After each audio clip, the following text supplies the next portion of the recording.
ድንግል ማርያም ታማልዳለች ስትሉ ይሄው መጽሐፍ ቅዱስ የሚለው ይላል በሩን የነኝ ነው የሚለው ይላል። አዎ ብሏል። መካከለኛው አንድ ነው ነው የሚለው ይላል። አዎ ይላል። ከሰማይ በታች እንድንበት ዘንድ የተሰጠን ሌላ ስም የለም ነው የሚለው። አዎ ይላል። መንገድም እውነትም እኔ ነኝ ነው የሚለው። አዎ ይላል።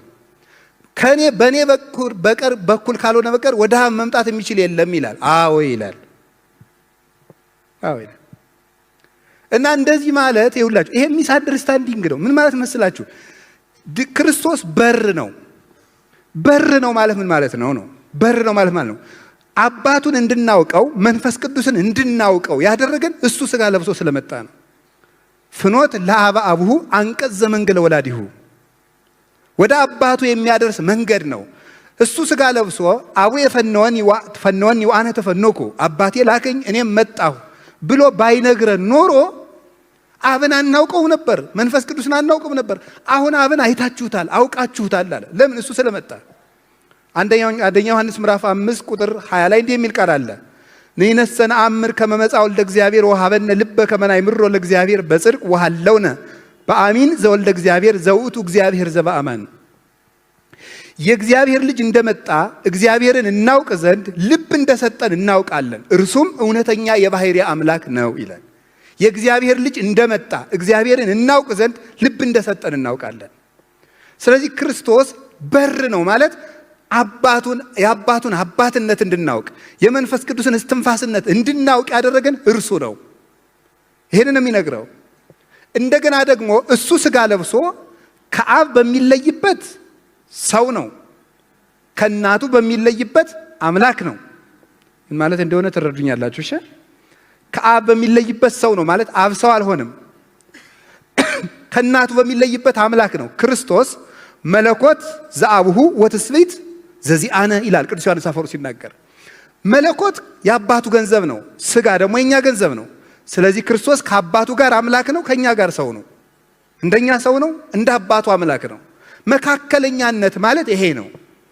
ሰው ሆኖ ሰውነትም አለው አምላክነትም አለው። ሁለት ግን ደግሞ አይደለም፣ አንድ ነው፣ የተዋሃደ ነው። ነጠላ ደግሞ አይደለም፣ ሲንግል አይደለም፣ ዩናይትድ ነው። ነጠላ ሞኖ አይደለም፣ ሚያ ነው፣ የተዋሃደ ነው። ነጠላ አይደለም፣ የተዋሃደ ነው። ሁለትነት ያለው አንድ ማለትም አይደለም።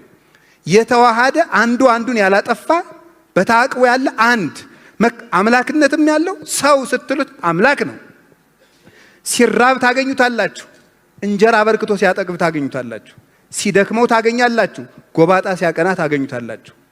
ሲጠይቅ ታገኛላችሁ፣ የተሰወረ ሲያውቅ ታገኛላችሁ። ሲሞት ታዩታላችሁ፣ ሞትን ሲሰብረውም ታዩታላችሁ። በእጅ ሲያዝ ታዩታላችሁ፣ በመካከል ተሰውሮ ሲሄድም ታገኛላችሁ። ሲያንቀላፋም ታገኙታላችሁ፣ ባሕር ሲገስጽም ታገኙታላችሁ። ክርስቶስ እንዲያ ነው፣ መካከለኛ ነው ማለት እሱ ነው። አምላክም ሰውም ነው። እንደ ሰውነቱ የእርቅን የመስዋዕትን ሥራ ሰራ። እንደ አምላክነቱ ከአባቱ ጋር ሆኖ ከመንፈስ ቅዱስ ጋር ሆኖ ይቅር። እኔ እናቴ ማርያም ብላት ምን የሚያስደንቀው? ንግሥት ማርያም ብላት ምን የሚያስደንቀው? መጋቢ እናቴ ብላት ምን የሚያስደንቀው? የሕይወቴ መሰረት ብላት ምን የሚያስደንቀው? የተዘጋ በር ከፋቼ ብላት ምን የሚያስደንቀው? የብርሃን እናት ብላት ዓይኔ እሷ ላይ ቢያርፍ ምን የሚያስደንቀው? የሚፈርሰው የኔ ዓይን ቢያርፍባት አይደለም የሚደንቀኝ፣ የማይፈርሰው ከብርሃናት ሁሉ የሚደምቀው ሁሉን የሚያይ የእግዚአብሔር ዓይን ያረፈባት እናት ድንግል ማርያም።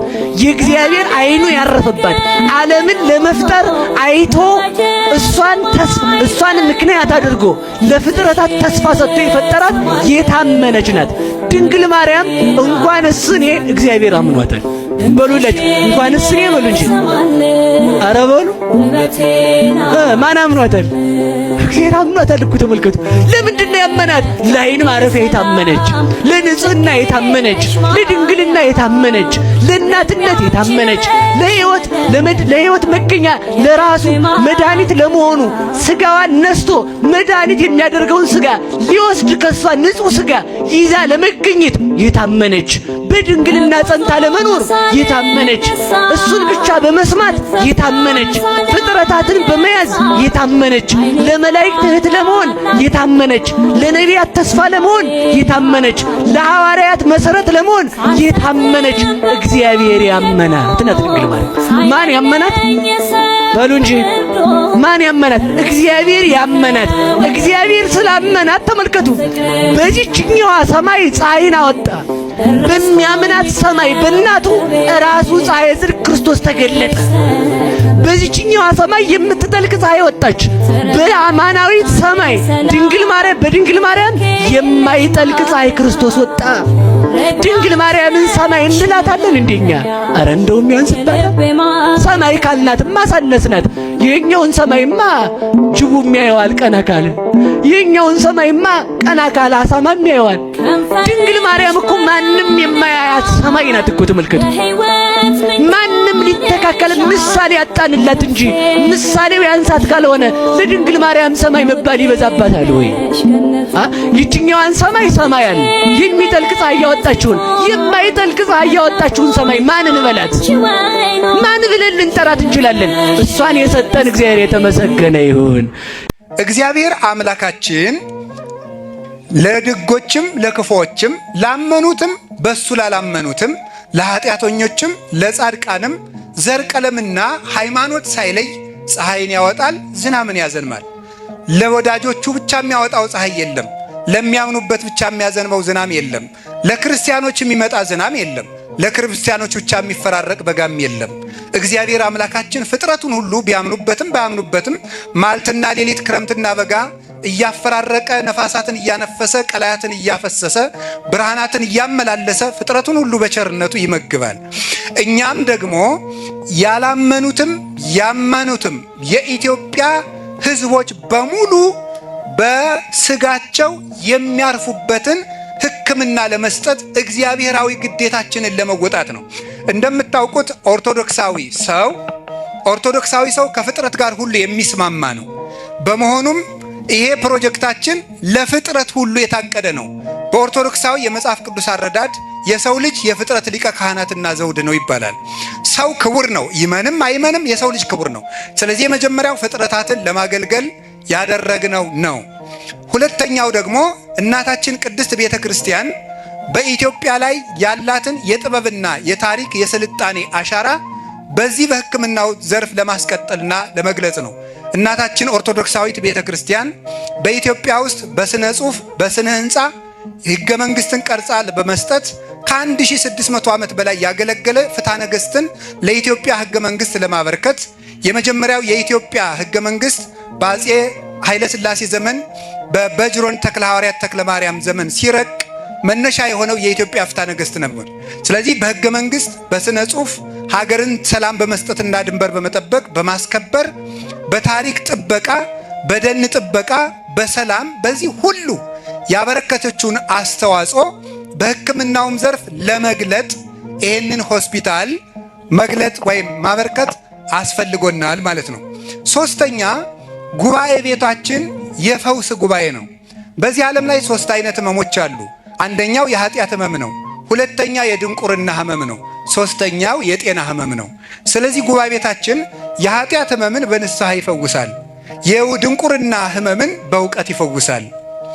የጤና ህመምን ደግሞ በጸበል፣ በምህላ ጸሎት፣ በዳዊት፣ በእምነት፣ በሌሎችም የቤተ ክርስቲያን ጸሎቶች የሚፈውስ ቢሆንም ነገር ግን እግዚአብሔር በቸርነቱ በሰጠን የፍጥረት ጥበቃ ፍጥረት ሁሉ እንዲፈወስ ሕክምናውንም እንቀበላለንና መመስረት አስፈልጎናል። እግዚአብሔር እንዴት ይፈርዳል? አንድ ግብፃዊ መነኩሴ ለገዳም መርጃ የእጃቸውን ስራ የሆኑትን ቅርጫቶች ሊሸጡ ወደ እስክንድሪያ ለመጓዝ በጠዋት ተነሱ። በመንገድ ላይ ታዲያ ትልቅ የቀብር ስነ ስርዓት ለማድረግ የሚጓዝ ህዝብ ገጠማቸው። ሟቹ ዝነኛ አረማዊ ገዢ ሲሆን በዘመነ ሰማዕታት በሺዎች የሚቆጠሩ ክርስቲያኖችን የገደለ ሰው ነበር። አሁን ዕድሜ ጠግቦ ሞቶ ነው። ቀኑ ውብ ፀሐያማ ቀን ነበርና የሀገሪቱ ዜጎች በነቂስ ወጥተው ገዢያቸውን እየቀበሩ ነው። ይህን ያዩት መነኩሴ ጉዳያቸውን ፈጽመው ወደ ገዳም ሲመለሱ አሳዛኝ ዜና ሰሙ። ለ60 ዓመታት በበረሃ በብህቱና ቅጠልና የበረሃ ፍሬ ብቻ እየበላ የኖረ ጸሎተኛ ባህታዊ በዚያች ዕለት በጅብ ተበልቶ ሞቶ ነበር። መነኩሴው እጅግ ጥልቅ ሐዘን ውስጥ ሆነው እንዲህ ሲሉ አሰቡ። በሺህ የሚቆጠሩ ክርስቲያኖችን የገደለው አረማዊ ሰው በታላቅ ክብር ታጅቦ ሲቀበር ሕይወቱን ሙሉ በጸሎትና በጾም ፈጣሪውን ያገለገለው ባህታዊ በጅብ ተበልቶ የተዋረደ አሟሟት ሞተ። ይህ እንዴት አይነት ፍርድ ነው? እግዚአብሔር ከመልካምነቱ ሁሉ ጋር ኢፍትሐዊ ነገሮች ሲሆኑ ዝም ብሎ ለምን ያያል? በዚህ ምክንያት ብዙ ሰዎች የፈጣሪ መኖር ይጠራጠራሉ። እኔም ፍርዱን እንዲገልጽልኝ መጸለይ ይኖርብኛል አሉ። ከዚያች ቀን ጀምረው መላልሰው ወደ ፈጣሪ ፍርድህን ግለጽልኝ እያሉ መጸለይ ጀመሩ። ብዙም ሳይቆይ እግዚአብሔር ፍርዱን ገለጸላቸው። ከሳምንታት በኋላ እንደተለመደው ወደ እስክንድሪያ የ3 ቀን ጉዞ ሊሄዱና ቅርጫታቸውን ሊሸጡ ተነሱ። መንገድ እንደጀመሩ ድንገት አንድ ወጣት መነኩሴ ወደ እርሳቸው ሲመጣ ተመለከቱ። አባቴ ባርኩኝ። እግዚአብሔር ይባርክህ። ወዴት ይሄዳሉ? አለ ወጣቱ መነኩሴ። ወደ እስክንድሪያ ቅርጫቴን ልሸጥ እየሄድኩ ነው አሉት። ጥሩ አጋጣሚ ነው አባ፣ እኔም ወደዛ እየሄድኩ ነው አለ በትህትና። ጎሽ አብረን እንጓዛለና አሉ አባ። ወጣቱ መነኩሴ ከእጃቸው ሸክማቸውን ተቀበለ። ጥቂት እንደሄዱ እንዲህ አላቸው። አባ ያው እንደሚያውቁት እንደ መነኮሳት ሥርዓት ጉዞ ስንጓዝ በጸሎት ከእግዚአብሔር ጋር መነጋገር ነው ያለብን አይደል አላቸው። ልክ ነው ልጄ አሉት። እንግዲያውስ ለ3 ቀን አብረን ስንጓዝ እስክንድሪያ እስክንደርስ አንዲትም ቃል አንነጋገር። ምናልባት በ3ቱ ቀን ጉዟችን ለማየት የሚከብድ ነገር እንኳን ሳደርግ ቢያዩኝ፣ ላይናገሩኝ፣ ላይፈርዱብኝ የዝምታ ቃል ኪዳኑን ላያፈርሱ ቃል ይግቡልኝ አላቸው። አባ እየተገረሙ እሺ በሕያው አምላክ እምላለሁ ልጄ አንዲትም ቃል አልተነፍስም አሉት።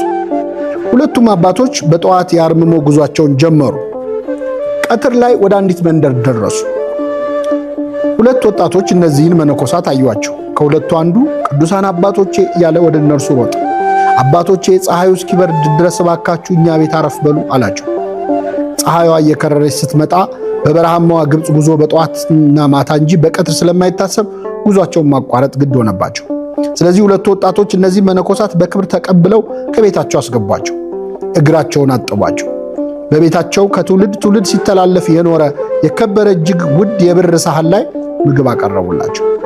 መነኮሳቱ በዝምታ ተመገቡ። ከዚያ ትንሽ አረፍ የሚሉበት ክፍል ተሰጣቸው። ትንሽ እንደቆዩ ወጣቱ መነኩሴ ቀስ ብሎ ወደ ምግብ ማብሰያው ክፍል ገብቶ የበሉበትን ውድ የብር ሳህን በልብሱ ደብቆ ይዞ መጣና አባን ጠቅሶ ጠራቸው። ተሰናብተው ከወጡ በኋላ አባ በቀሚሱ ውስጥ የተደበቀውን የብር ሳህን ሲያዩ ደነገጡ። መናገር ባይችሉም በልባቸው ግን እንዲህ አሉ፣ እነዚህ ደግ ወጣቶች በክብር ተቀበሉን፣ እግራችንን አጥበው መገቡን። እውነት ለውለታቸው ምላሹ ውዱን ንብረታቸውን መስረቅ ነው ብለው አዘኑ።